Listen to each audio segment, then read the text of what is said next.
ಶ್ರೀ ಗಣಪತಿ ಶಾರದಾ ಗುರುಭ್ಯೋ ನಮಃ.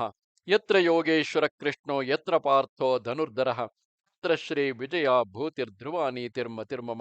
ಶ್ರೋತೃಗಳಿಗೆ ಶ್ರೀ ಅಳಸಿಂಗರಾಚಾರ್ಯ ವಿರಚಿತ ಶ್ರೀ ವ್ಯಾಸ ಮಹರ್ಷಿ ಪ್ರಣೀತ ಶ್ರೀಮನ್ ಮಹಾಭಾರತದ ಶಾಂತಿ ಪರ್ವದಲ್ಲಿ ಭೀಷ್ಮನು ಧ್ಯಾನಯೋಗವನ್ನು ಉಪದೇಶಿಸಿದುದು ಎಂಬ 193ನೆಯ ಅಧ್ಯಾಯಕ್ಕೆ ಸ್ವಾಗತ.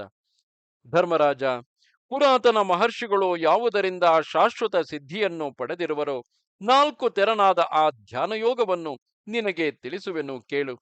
ಉತ್ತಮ ಜ್ಞಾನವುಳ್ಳ ಮಹರ್ಷಿಗಳು ಮೋಕ್ಷದಲ್ಲಿಯೇ ನಟ್ಟ ಮನಸ್ಸುಳ್ಳವರಾಗಿ ಮೇಲೆ ಮೇಲೆ ಈ ಧ್ಯಾನಯೋಗದಿಂದ ಮನಃಪರಿಪಾಕವನ್ನು ಹೊಂದುವರು.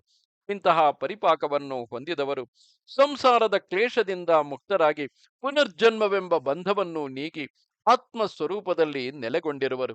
ಅಂತಹವರು ಶೀತೋಷ್ಣಾದಿ ದ್ವಂದ್ವಗಳನ್ನೆಲ್ಲ ಜಯಿಸಿ ಸತ್ವದಲ್ಲಿಯೇ ಯಾವಾಗಲೂ ನೆಲೆಗೊಂಡು ಸಂಗರಹಿತರಾಗಿ ಪುತ್ರ ಕಳತ್ರಾದಿ ಮೋಹಗಳನ್ನು ತೊರೆದು ನಿರಪೇಕ್ಷರಾಗಿರುವರು.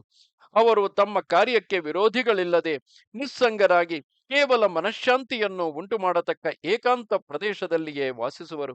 ಇಂತಹ ಮಾರ್ಗವನ್ನು ಹಿಡಿಯತಕ್ಕವರು ತಮಗೆ ಧ್ಯಾನ ವಿಷಯವಾದ ಒಂದೇ ವಸ್ತುವಿನಲ್ಲಿ ಮನಸ್ಸನ್ನು ನೆಲೆಗೊಳಿಸಿ ಏಕಾಗ್ರ ಚಿತ್ತತೆಯಿಂದಿರಬೇಕು.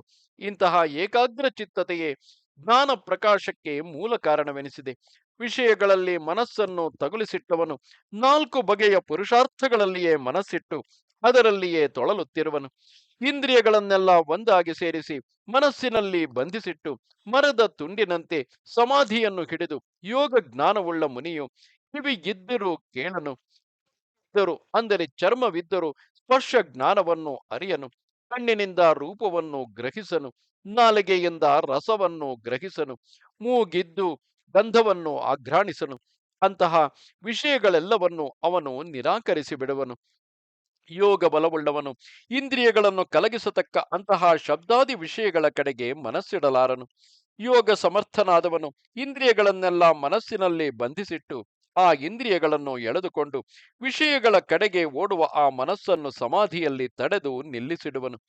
ವಿಷಯಗಳ ಕಡೆಗೆ ಓಡುವ ಸ್ವಭಾವವುಳ್ಳದ್ದು, ವಶವಲ್ಲದುದು, ಅಸ್ಥಿರ ವಸ್ತುಗಳಲ್ಲಿ ಸ್ಥಿರವಾಗಿ ನಿಲ್ಲತಕ್ಕದು, ಇಂದ್ರಿಯಗಳನ್ನೇ ಹಿಂಬಾಲಿಸತಕ್ಕದು ಆದ ಮನಸ್ಸನ್ನು ಮೊಟ್ಟ ಮೊದಲು ಧ್ಯಾನ ಮಾರ್ಗಕ್ಕೆ ತಿರುಗಿಸಿ ಅದರಲ್ಲಿ ನೆಲೆಗೊಳಿಸಬೇಕು. ಮನುಷ್ಯನು ಇಂದ್ರಿಯಗಳನ್ನು ಮನಸ್ಸನ್ನು ಹಿಂತಿರುಗಿಸಿ ಅವುಗಳನ್ನು ಒಟ್ಟುಗೂಡಿಸಿಡುವುದೇ ಧ್ಯಾನದ ಮೊದಲನೆಯ ಗತಿ. ಪಂಚೇಂದ್ರಿಯಗಳು ಮತ್ತು 6ನೆಯದಾದ ಆತ್ಮ ಇವುಗಳೊಡಗೂಡಿದ ಮನುಷ್ಯನ ಮನಸ್ಸು ಆ ಮೊದಲನೆಯ ಧ್ಯಾನ ಮಾರ್ಗವನ್ನು ಹಿಡಿದ ಮೇಲೆಯೂ ಮೇಘದಿಂದ ಮಿಂಚು ಹೇಗೋ ಹಾಗೆ ನಡುವೆ ಚಲಿಸತೊಡಗುವುದು. ತಾವರೆ ಎಲೆಯ ಮೇಲಿನ ನೀರಿನ ಬಿಂದುವಿನ ಹಾಗೆ ಧ್ಯಾನಾಸಕ್ತವಾದ ಮನುಷ್ಯನ ಮನಸ್ಸು ಒಂದೇ ಕಡೆ ನೆಲೆಯಾಗಿ ನಿಲ್ಲದೆ ಅತ್ತಿತ್ತ ಚಲಿಸುತ್ತಿರುವುದು. ಆಗಾಗ ಕ್ಷಣಕಾಲದವರೆಗೆ ಮನಸ್ಸು ಧ್ಯಾನಮಗ್ನವಾಗಿರುವುದು. ತಿರುಗಿ ಅದು ಪ್ರಾಣವಾಯುವು ಹೇಗೋ ಹಾಗೆ ಆ ಪ್ರಾಣವಾಯು ಮಾರ್ಗವೆನಿಸಿದ ನಾಡಿಯಲ್ಲಿ ಸೇರುವುದು. ಧ್ಯಾನ ಯೋಗವನ್ನು ಬಲ್ಲವನು ಆಗಲೂ ದುಃಖ, ದ್ವೇಷ, ಮಾತ್ಸರ್ಯ, ಸೋಮಾರಿತನವೆಂಬಿ ಒಂದು ಇಲ್ಲದವನಾಗಿ ಮನಸ್ಸನ್ನು ಧ್ಯಾನದಲ್ಲಿ ತಿರುಗಿ ತಿರುಗಿ ನೆಲೆಗೊಳಿಸಿಡಬೇಕು. ಮೊದಲನೆಯ ಧ್ಯಾನ ಮಾರ್ಗವನ್ನು ಹಿಡಿದು ಸಮಾಧಿಯಲ್ಲಿ ಇರುವ ಯೋಗಿಗೆ ಕ್ರಮವಾಗಿ ವಿಚಾರ ಸಮಾಧಿ, ವಿತರ್ಕ ಸಮಾಧಿ, ವಿವೇಕ ಸಮಾಧಿ ಎಂಬಿವು ಹುಟ್ಟುವವು. ಅವು ಮನಸ್ಸಿಗೆ ತೋರುವಾಗಲೆಲ್ಲ ಕಲಗದೆ ದೃಢ ಸಮಾಧಿಯನ್ನು ಹಿಡಿದಿರಬೇಕು.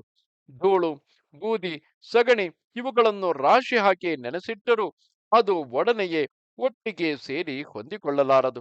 ಅವುಗಳನ್ನು ನೆನೆಸಿದ ಮೇಲೆ ಅದನ್ನು ಉನಿ ಹಾಕಿಟ್ಟಿದ್ದರೆ ಕ್ರಮವಾಗಿ ಅದರಲ್ಲಿ ಸರೆಯುಂಟಾಗಿ ಉಂಟೆ ಮಾಡುವುದಕ್ಕೆ ಅನುಕೂಲಿಸುವುದು. ಅದರಂತೆಯೇ ಬೇರೆ ಬೇರೆಯಾಗಿರುವ ಇಂದ್ರಿಯಗಳನ್ನು ಮೆಲ್ಲನೆ ಒಂದಾಗಿ ಲಯಗೊಳಿಸಬೇಕು.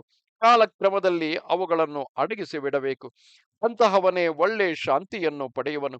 ಮನಸ್ಸನ್ನು, ಪಂಚೇಂದ್ರಿಯಗಳನ್ನು ಹೀಗೆ ಮೊದಲನೆಯ ಧ್ಯಾನ ಮಾರ್ಗದಲ್ಲಿ ಇರಿಸಿ ನಿತ್ಯ ಯೋಗದಿಂದ ಶಾಂತಿಯನ್ನು ಸಾಧಿಸಬೇಕು. ಇದನ್ನು ಪೌರುಷದಿಂದಾಗಲಿ ದೈವಯೋಗ ಬಲದಿಂದಾಗಲಿ ಸಾಧಿಸಲು ಸಾಧ್ಯವಿಲ್ಲ. ಇದನ್ನು ಸಾಧಿಸಿದವನೇ ಸಮಾಧಿ ಸುಖವನ್ನು ಹೊಂದುವನು. ಅವನಿಗೆ ದುಃಖ ಪ್ರಸಕ್ತಿಯೇ ಇರದು. ಸಮಾಧಿ ಸುಖದಲ್ಲಿ ಇರುವವನು ಅದೇ ಧ್ಯಾನನಿಷ್ಠೆಯಲ್ಲಿ ಸಂತೋಷಿಸುವನು. ಯೋಗಿಗಳು ಇದೇ ಮಾರ್ಗದಿಂದ ದುಃಖರಹಿತವಾದ ಮೋಕ್ಷವನ್ನು ಹೊಂದಿರುವರು. ಇದು 193ನೆಯ ಅಧ್ಯಾಯವು. ನಮಸ್ತೆ ಶಾರದೆ ದೇವಿ, ಕಾಶ್ಮೀರ ಪುರವಾಸಿನಿ, ತ್ವಾಮಹಂ ಪ್ರಾರ್ಥಿಯೇ ನಿತ್ಯಂ, ವಿದ್ಯಾದಾನಂಚ ದೇಹಿಮೆ. ನಮಸ್ಕಾರ.